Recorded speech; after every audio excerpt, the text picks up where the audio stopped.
প্রিয় শিক্ষার্থী বন্ধুরা, আজকে তোমাদের সামনে যে বিষয়টি নিয়ে আলোচনা করব বলে আসলাম সেটি তোমাদের প্রায় অধিকাংশ জনেরই জানা। গীতাঞ্জলি কাব্যগ্রন্থের একটি অত্যন্ত খুবই বিখ্যাত একটি গান বা কবিতা, যাই বলো না কেন, সেটি হচ্ছে আমার মাথা নত করে দাও হে তোমার চরণ ধুলার তলে। কিন্তু আমরা একটা জিনিস ভেবে দেখেছি কি, এই গীতাঞ্জলি কাব্যগ্রন্থটি রচনার জন্য রবি ঠাকুরকে সারা বিশ্বের মানুষ চিনলেন, পেলেন তিনি নোবেল প্রাইজ। কিন্তু বিষয় হলো, যদি প্রত্যেকটি গান বা কবিতাকে সূক্ষ্মভাবে বিচার বা পর্যবেক্ষণ আমরা করতে চাই, সবথেকে গুরুত্বপূর্ণ বিষয়টি হলো যে এই গানগুলোর ভেতরে প্রবেশ করে আমরা বুঝে উঠতে পারবো না সঠিকভাবে যে এই গানগুলোতে যে বারবার তুমি কথাটা প্রয়োগ করেছেন, তুমি সর্বনামটা প্রয়োগ করেছেন, এই তুমিটা আসলে কে? প্রেমিকা, জীবন দেবতা, ঈশ্বর, কে? নাকি অন্তরের মধ্যে থাকা অন্য এক মানুষ, অর্থাৎ বিবেক? তো আমরা যে কবিতাটি নিয়ে আজকে আলোচনা করব সেটি হচ্ছে গিয়ে কবিতার বা কবির যত ধরনের কবিতা আছে সবগুলো যদি ডিভাইডেড করা যায় বিভিন্ন পর্বে, তার মধ্যে একটি হচ্ছে পূজা পর্ব। তো পূজা পর্বের কিন্তু অন্তর্গত এই কবিতাটি বা এই গানটি। পূজা ঈশ্বরের প্রতি হয়। ঈশ্বর যে প্রসঙ্গটিতে প্রবেশ করতে গেলে আমরা মনে করি যে আত্মকে আবিষ্কার করা। আমাদের এই দেহের ভেতরেই এক অচিন পাখি আছে, লালন শাহ ফকির আমাদেরকে বলেছেন। রবি ঠাকুর কি বলছেন? এই অচিন পাখিরই নাম যদি আত্মা দেওয়া হয়, তাহলে এই আত্মার সাথে কোনো এক পরমাত্মার যোগসূত্র রয়েছে, যেটা আমরা মাঝে মাঝে টের পাই। আচ্ছা, তোমাদের কেউ কখনো এমনটা মনে হয়েছে কোনো একটা কাজ করলে হয়তো তুমি, এবং সেই কাজটা ঠিক নয়, তোমার বিবেক জানে সেটা, তুমি সর্বস্তরের মানুষের কাছ থেকে লুকোচুরি খেলছো, তুমি কোথাও এটাকে একেবারেই কিন্তু মেনে নিচ্ছ না বা স্বীকার করছো না, কিন্তু তুমি নিজের মনে মনে তুমি স্বীকার করছো যে আমি এটা ভুল করেছি, এই অপরাধটা আমার না করলেও হতো, এই যে অন্যায় আমি কাজটা করলাম, এটা কেন করলাম? এই যে বিবেক শক্তি দ্বারা নিজেকে জাগরিত করা, আমরা কার সামনে দাঁড়িয়ে, আমরা হৃদয়ের মধ্যে কার সামনে দাঁড়িয়ে মাথাটা নত করতে চাইলাম ভাবো তো একবার। কেন আমাদের মনে হয় যে এই কাজটি আমার অন্যায় হয়েছে? হ্যাঁ, প্রত্যেকটা মানুষের মধ্যে এই চিন্তাটা কখনো না কখনো এসেছে। অর্থাৎ এটাকে বলা হয় অপরাধ বোধ তৈরি হওয়া।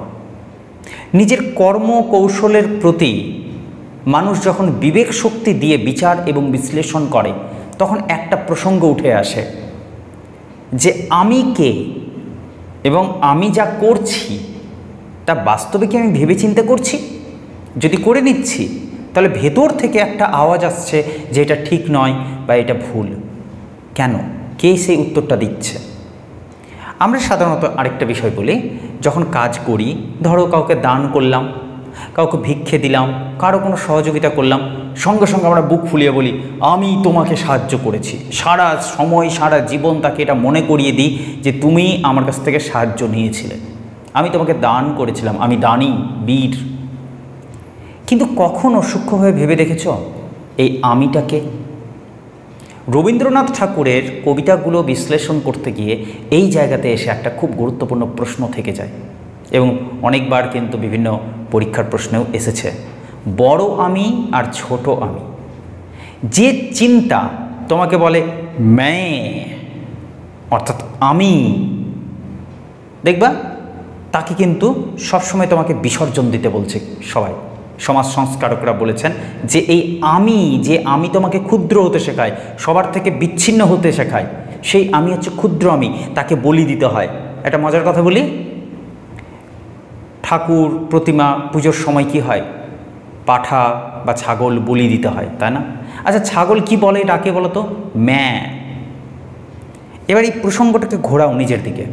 এই ম্যা কথাটা আমরাও বলি, হিন্দিতে বলি मैं क्या हूँ ए काम। এই যে দম্ভ, এই যে আত্ম অহংকার, এই মেয়ে থেকে আসছে। এই মেয়ে বলতে আমি করেছি।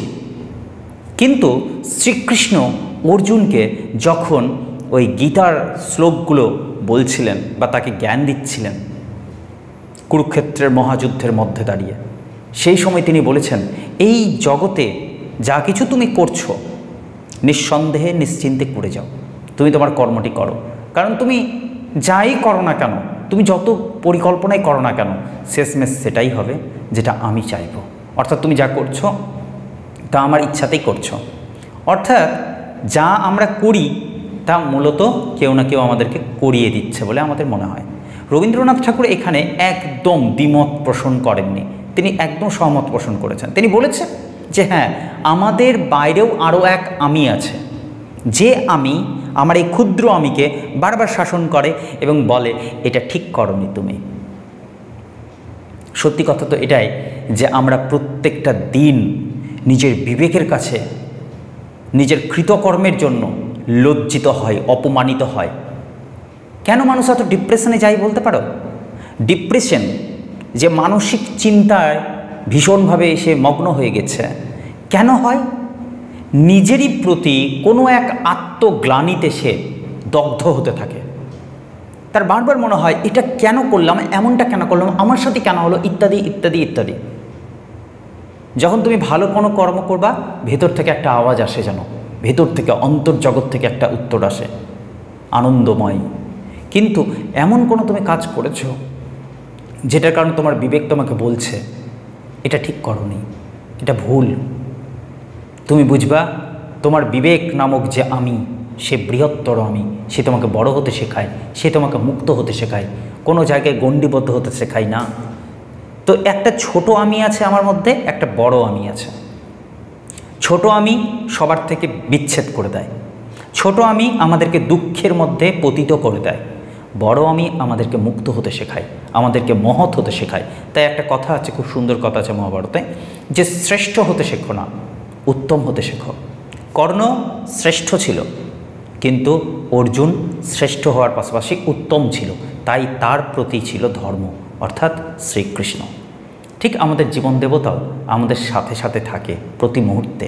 আমরা যা কর্ম করি তার মধ্যে যেগুলো সৎকর্ম, সেগুলোর সাহায্যে তিনি আমাদেরকে বারবার বার্তা পাঠান যে এটা তুমি ভালো করেছো, ঠিক, তখন আমাদের আনন্দ হয়। আর যখন যখন আমরা ভুল পথে এগোই, তখনই কিন্তু আমাদের ভেতর থেকে একটা উত্তর আসে, ভুল। এইখান থেকে আমাদের একটা ভয় তৈরি হয়, জীবন যখন আছে তো মুক্তভাবে বাঁচতে হবে।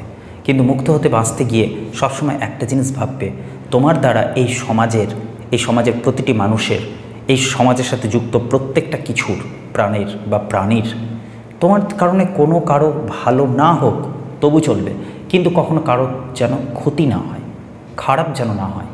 কেমন? তো এই মনুষ্যত্ব বোধের জায়গাতে গেলে তুমি বুঝবা যে তুমি সামান্য একটা শরীর। একটা জিনিস ভেবে দেখো তো, মৃত্যু কার হয়, শরীরের নাকি আত্মার? আত্মা জিনিসটা কি সেটা আগে বুঝি আমরা। আত্মা হচ্ছে সেই একটা এনার্জি যার কারণে আমরা বেঁচে আছি, আমাদের দেহ। এই হাতটা যদি প্রশ্ন করা হয়, এই হাতটা কে? আমি কি বলবো যে এই হাত আমি, নাকি বলবো এই হাত আমার? বোঝো বিষয়টাকে। এই হাত আমার, এই পা আমার, এই দেহ আমার, এই চোখ আমার। তাহলে আমি দেখছি নয়, আমার চোখ দেখছে। বোঝো, আমি কাজ করছি নয়, আমার হাত কাজ করছে। তাহলে আমিটাকে, সম্পূর্ণ দেহ যদি আমার হয় তাহলে আমিটাকে, এর প্রশ্ন করতে গেলে তুমি বুঝতে পারবা আমি এখানে দুটো আছে। আমরা সাধারণ অর্থে আমি বলতে যেটাকে বুঝি দেহটাকে, সেটা একটা ক্ষুদ্র আমি। এই ক্ষুদ্র আমির জন্যই এত দ্বন্দ্ব, এত লড়াই, এত সংগ্রাম, অন্যের উপর আঙুল তোলা, চোখ রাঙানি করা। কিন্তু সেই বৃহত্তর আমিকে বুঝতে যখন তুমি শিখবা, তখন তোমার মনে হবে যে হ্যাঁ, আমার এই ক্ষুদ্র আমির গণ্ডিটাকে ভাঙার সময় এসেছে। হে বড় আমি, হে পরমাত্মা, এই বড় আমির সাথে পরমাত্মার তুলনা করো, তাহলে বুঝতে পারবে। হে পরমাত্মা, হে ঈশ্বর, তোমার পায়ের কাছে যেন আমার মাথাটা নেমে যায়, যেন কখনো নিজের অহংকারে আমি না বাঁচতে চাই, যেন কখনো আমার মনে না হয় যে আমিই সব করছি। না, সবই তোমার ইচ্ছাতে হচ্ছে।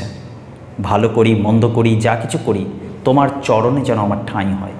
দেখো, রবীন্দ্রনাথ ঠাকুর কিন্তু ব্রাহ্ম সাধকও ছিলেন। তিনি ঈশ্বর বলতে এই মূর্তি পূজাকে একদম মানতেন না।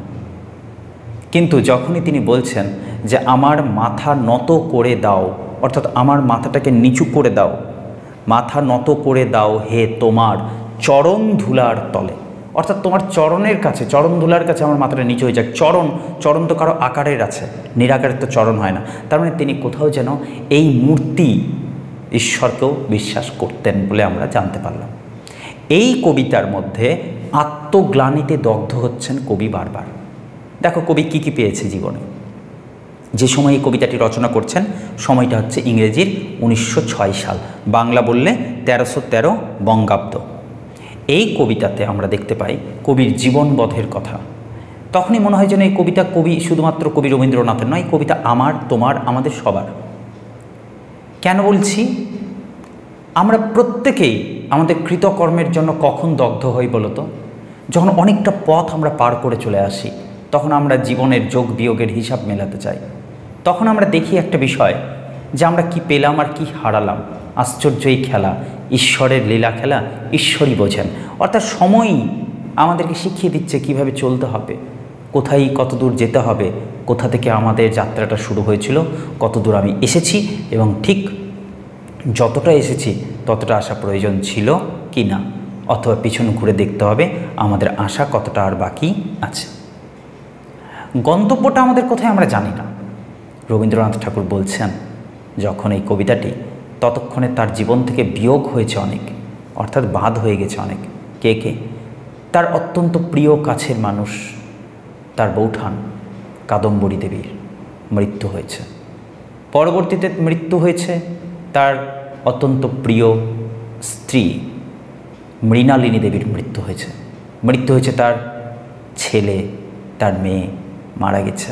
এমন সময় তিনি লিখে ভাবছেন কি করলাম আমি সারা জীবনে, অহংকার, এটা আমি করেছি, আমি ওটা করেছি। আচ্ছা, আমি আমার প্রিয় মানুষগুলোকে ধরে তো রাখতে পারলাম না চিরকাল, তাহলে আমি কি করলাম? তাই নিজের ঢাক নিজে না পেটিয়ে শুধু কর্ম করে যেতে হবে, নিঃসন্দেহে নিশ্চিন্তে। সেই মহান সেই শক্তিটার প্রতি শ্রদ্ধা রেখে আমাদেরকে ভাবতে হবে আমার এই আমিটাকে চিরকাল যেন তোমার পায়ে ঠাঁই দিও ঈশ্বর। হে সময় নামক দেবতা, হে কাল দেবতা, তুমি থেকে যাবে, আমি তো হারিয়ে যাব, কিন্তু আমি যেন কখনো এটা না বলি যে আমি সব করেছি, যেন নিজের বর্ণনা নিজে না দিই, নিজের মহত্ব নিজে যেন প্রচার না করি। এই প্রচার বিমুখ রবীন্দ্রনাথ ঠাকুর লিখছেন আমার মাথা নত মানে নিচু, নত করে দাও হে তোমার চরণ ধুলার তলে, সকল অহংকার হে আমার ডুবাও চোখের জলে। মানুষ যখন কাঁদে তখন তার ভেতরের সমস্ত গ্লানি, সমস্ত দুশ্চিন্তা, সমস্ত কষ্ট, সমস্ত কলঙ্ক, সমস্ত অপরাধ বোধ সব ধুয়ে চলে যায়, মানুষটিকে চিরকালের জন্য পবিত্র করে দেয়, তার হৃদয় পবিত্র হয়ে যায়। সেই সময় তার হৃদয়ে বিবেকের আলো জ্বলে ওঠে, সেই পবিত্র হৃদয়ে তখন ঈশ্বর বাস করেন বলে কবি মনে করেন। কবি বলছেন আমার মাথা নত করে দাও হে তোমার চরণ ধুলার তলে, সকল অহংকার, আমার সকল অহংকার, গর্ব, আত্ম অহংকার, আমি এই ক্ষুদ্র আমি সবসময় মাথা চাড়া দিয়ে উঠতে চাই।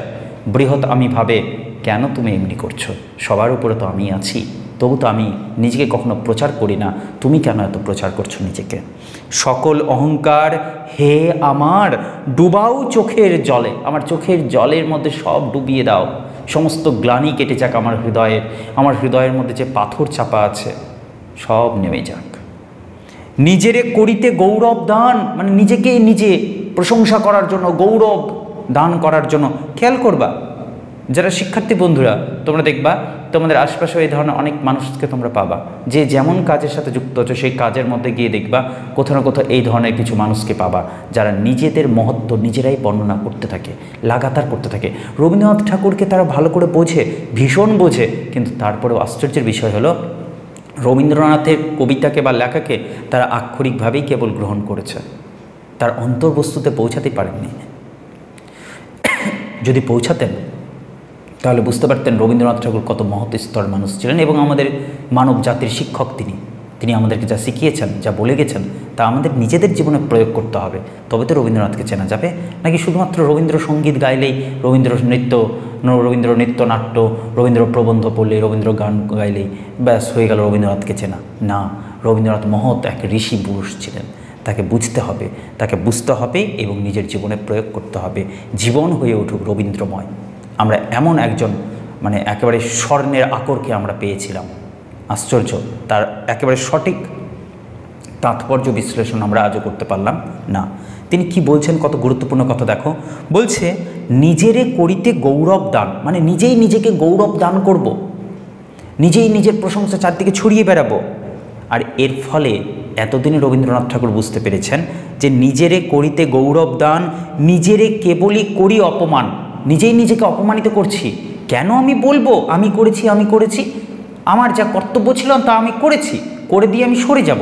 একটা খুব সুন্দর কথা আছে দর্শনশাস্ত্রে, যে এক হাতে তুমি যদি কাউকে দান করো তো তোমার দ্বিতীয় হাতটা যেন কোনোদিন সময় টের না পায়, সেটা পেছনে থাকবে। এক হাতে দান করলে দ্বিতীয় হাত যেন কোনোদিনও টের না পায়। অথচ আমরা কি করি? করোনা কালে দেখেছিলাম কেউ কাউকে কিছু ত্রাণের ব্যবস্থা করছে, বন্যার সময়টা দেখি ত্রাণের ব্যবস্থা করছে, সেলফি নিচ্ছে আর বলছে সেই সাধারণ মানুষটিকে, বলুন আমরা এসে আপনাকে কিভাবে সাহায্য করলাম, আর সেটা রেকর্ড করে পোস্ট করছে। হ্যাঁ, এটার মাধ্যমে আরও অনেক মানুষ হয়তো উৎসাহিত হচ্ছে এই কাজে, সত্য কথা। কিন্তু এটাও তো সবথেকে বড় গুরুত্বপূর্ণ কথা, যে মানুষটা এটা পোস্ট করলো তার মানসিক ধারণাটা কোন স্তরে আছে। কোথাও তো নিজেকে একটু প্রচার করার। এখন কথা হচ্ছে, এই প্রচার করে কি সে পৃথিবী বিখ্যাত হয়ে গেল? আচ্ছা, পৃথিবী বিখ্যাত যদি হয়ে যায় তাহলে তাকে কতদিন কে মনে রাখবে? কেন মনে রাখবে? কত এলো আর কত গেল? আমার মতো তোমার মতো মানুষ কতজনকে বা পৃথিবী মনে রেখেছে? ভাবো, কত কোটি কোটি মানুষের জন্ম হয়েছে, এতদিনে মৃত্যু হয়েছে, এই মুহূর্তে জন্ম নিচ্ছে, মৃত্যু হচ্ছে, আগামীতে কত কোটি কোটি মানুষ আসবে পৃথিবীতে, চলে যাবে তারা। কজনের নাম স্মরণ রেখেছে পৃথিবী? অর্থাৎ তুমি তোমার কাজটুকু করো, যা তোমার সৎ পথে মনে হয় তুমি করছো, সততার সাথে, নিষ্ঠার সাথে পরিশ্রম করে যাও। ব্যাস, যখনই তোমার বিবেক বলবে এটা ঠিক, তুমি করো। বিবেক যখন তোমাকে বলবে, তোমার ভেতরের চিন্তাটা, তোমার ভেতরের মানুষটা যখন বলবে, তোমাকে ইশারা দেবে, বুঝিয়ে দেবে এটা ঠিক নয়, তুমি সেখানে থেমে যাও, সেটা করিও না। তিনি বলছেন, নিজেরে করিতে গৌরব দান, নিজেরে কেবলই করি অপমান, আপনারে শুধু ঘেরিয়া ঘেরিয়া ঘুরে মরি পলে পলে। প্রতি মুহূর্তে মুহূর্তে আমরা নিজেকে কেন্দ্র করেই শুধু ঘুরছি, আর এই ঘুরপাক করতে করতে করতে করতে কখন আমাদের সময় চলে যাচ্ছে, বড় মহৎ কিছু কাজ করতে পারছি না, নিজেকে চিনতেই পারছি না। হায়, আমরা প্রতি মুহূর্তে নিজেকে কেন্দ্র করে ঘুরছি আর মরছি। কেবলমাত্র নিজের কথা ভাবতে এসেছে যে পৃথিবীতে, সে আর কতদিন বাঁচবে? তাই একটা কথা আছে, এখানে তোমরা কোটেশন হিসেবে ব্যবহার করতে পারবে বড় নোট লিখতে গিয়ে। সকলের তরে সকলে আমরা, তরে মানে জন্যে, সকলের তরে মানে সকলের জন্যে, সকলে আমরা, প্রত্যেকে আমরা পরের তরে। আরও একটি কথা আছে, পুষ্প, ফুল, মনে রেখো, ফুল নিজের জন্য কখনো ফোটে না। ফুলের আনন্দ, ফুলের জীবন ধন্য তখনই হয়ে যায় যখন মানুষ সেই ফুলকে গ্রহণ করে। প্রকৃতিতে ছড়িয়ে যাচ্ছে তার সুগন্ধ, তার সৌন্দর্য, এখানেই তার সার্থকতা। সে ঈশ্বরের শ্রীচরণে যেতে পারছে, এখানেই তার আনন্দ। সে নিজের জন্য কিছু চায় না। জীবনকেও পুষ্পের মতো করতে হবে। পুষ্প আপনার জন্য ফোটে না, মানে নিজের জন্য ফোটে না, পরের জন্য নিজের হৃদয় কুসুমকে প্রস্ফুটিত করিও। অর্থাৎ নিজের হৃদয় নামক যে ফুলটা আছে, পুষ্পটা আছে, সেটাকে তুমি পরের জন্য প্রস্ফুটিত করিও। এইভাবেই মানুষ ধীরে ধীরে উত্তম হয়ে ওঠে। না হলে চোখ কান মুখ হাত পা থাকলেই বা মানুষের মতো দেখতে লাগলেই তো মানুষ হয় না। মানুষের মধ্যে মনুষ্যত্ব বোধ থাকা খুব জরুরি, নাহলে মানুষ কী করে হলো, তাই না? সাধারণ জীবেরাও তো এই দেহ পেয়েছে, তারাও তো জন্ম দিতে এসেছে, জন্ম নিয়েছে, তারা একদিন মারা যাবে। তাহলে তাদের থেকে আমাদের আলাদা হলাম কোথায়?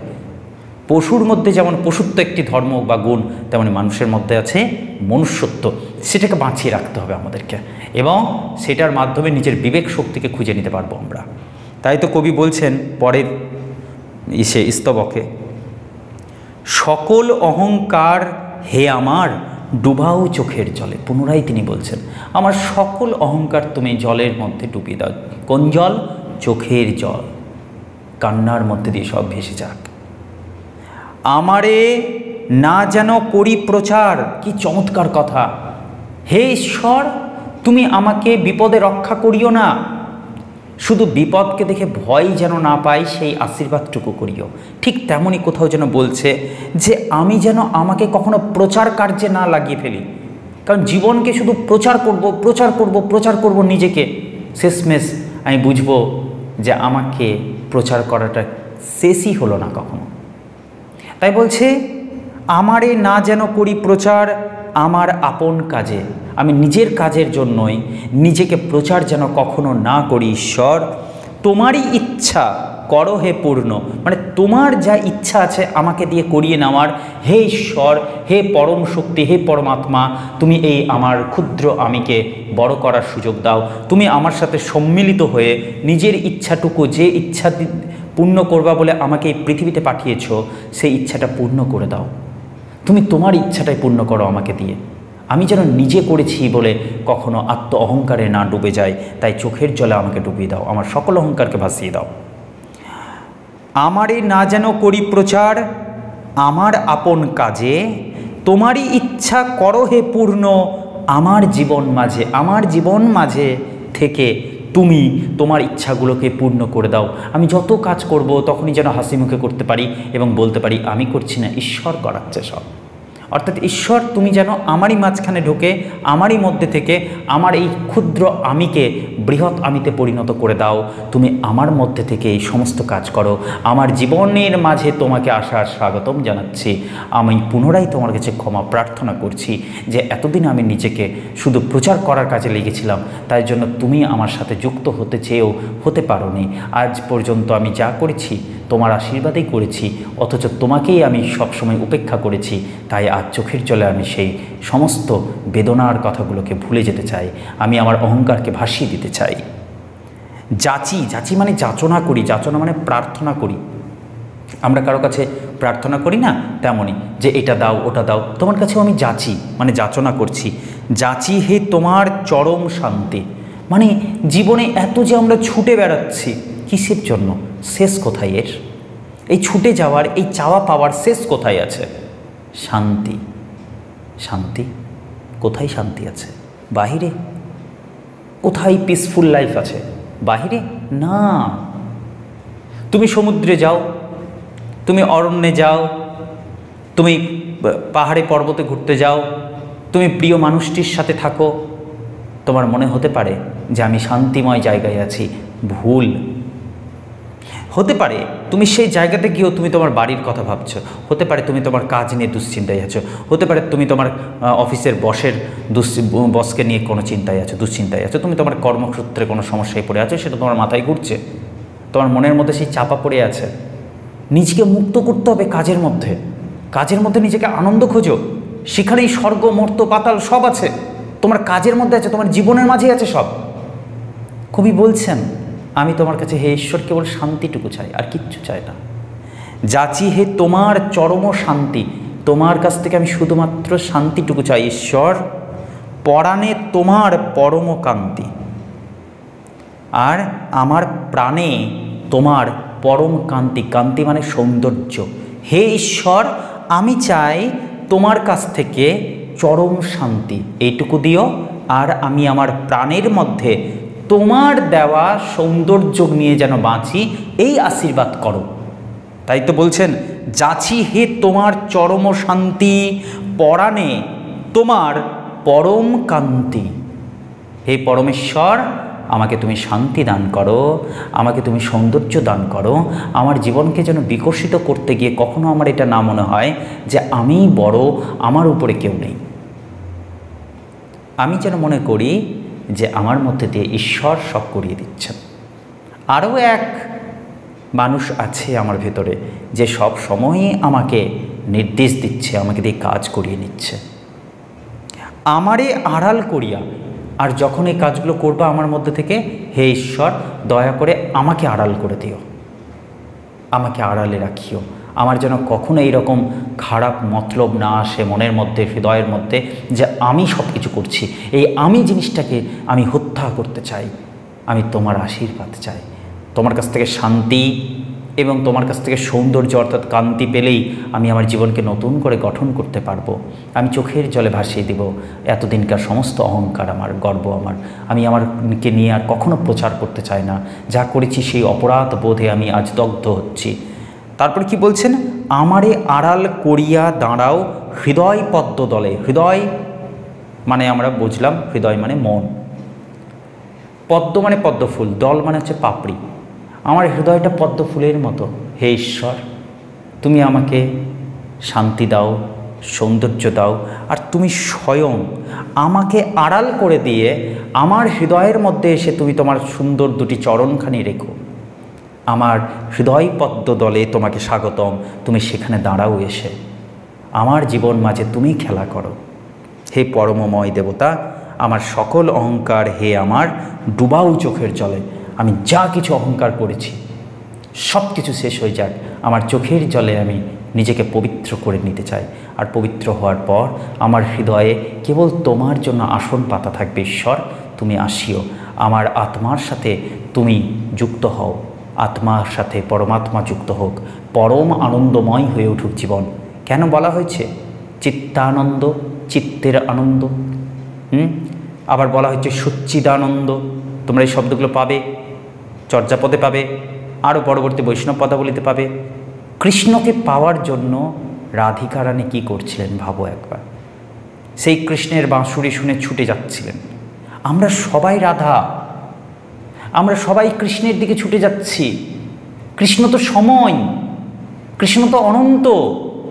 আমরা কৃষ্ণের মধ্যেই আছি, তবু নিজেকে রাধা ভাবছি, নিজেকে সুন্দর ভাবছি। কিন্তু সে সৌন্দর্য না দান করলে আমাদের কোথায় সৌন্দর্য বলো? আমরা যে অপূর্ণ, তিনিই তো পূর্ণতা দান করবেন। তিনি যে অনন্ত, আমার যে অন্ত আছে তিনি কিন্তু অনন্ত। আমার যে ক্ষয় আছে তিনি যে অক্ষয়। তিনি এসে আমার মধ্যে দাঁড়াবেন, তিনি অপেক্ষা করছেন, তিনি ডাকছেন বাঁশি বাজিয়ে। আমাদের হৃদয় আমাদেরকে বারবার সাবধান করে দেয়, ভুল কাজ করতে মানা করে। তবু আমরা আমাদের বিবেকের কথা শুনি না, তবু কৃষ্ণের বাঁশি আমরা শুনতে পাই না। কোথাও যেন সব মিলে যাচ্ছে না, মনে হচ্ছে না সব ঈশ্বরমুখী হয়ে যাচ্ছে কথাগুলো। এই যে ঈশ্বরমুখী হয়ে যাচ্ছে, তাই এই পুরো কবিতাটা হচ্ছে আধ্যাত্মিক দিকে চলে যাচ্ছে। এবং এটা পূজা পর্যায়ের গান বা কবিতা যেটা বলতে পারো। গানগুলো শুনবে তোমরা, ইউটিউবে বিভিন্ন জন গেয়েছেন, আমি তো গান গাইতে পারি না। তো গানগুলো শুনতে গেলে তোমরা সেই লিরিকটা যখন শুনবে, টিউনটা যখন শুনবে, তখন চোখ বন্ধ করে অনুভব করবে। এবং এই ব্যাখ্যাটা শোনার পর অবশ্যই তোমরা গানটা শুনবে, কারো না কারো ভালো যার কণ্ঠে মনে হবে তার কণ্ঠে শুনবে। আমি আরও একবার কবিতাটা পড়ি, অনুভব করার চেষ্টা করো, প্রত্যেকটি কথাকে নিজের জীবনের সাথে যুক্ত করে দাও। দেখবা যা পাবে তুমি ফল, তা তোমার অনন্তকাল তোমার হৃদয়কে কেবলমাত্র পবিত্র নদী বইয়ে দিবে তোমার হৃদয়ের মধ্যে, তাতে কোনো সন্দেহ নাই। আমার মাথা নত করে দাও হে তোমার চরণ ধুলার তলে, সকল অহংকার হে আমার ডুবাও চোখের জলে। নিজেরে করিতে গৌরব দান, নিজেরে কেবলই করি অপমান, আপনারে শুধু ঘেরিয়া ঘেরিয়া ঘুরে মরি পলে পলে। সকল অহংকার হে আমার ডুবাও চোখের জলে। আমারে না যেন করি প্রচার আমার আপন কাজে, তোমারই ইচ্ছা করো হে পূর্ণ আমার জীবন মাঝে। যাচি হে তোমার চরম শান্তি, পরাণে তোমার পরম কান্তি। আমারে আড়াল করিয়া দাঁড়াও হৃদয় পদ্ম দলে, সকল অহংকার হে আমার ডুবাও চোখের জলে। কি চমৎকার একটি কবিতা ভাবো তো।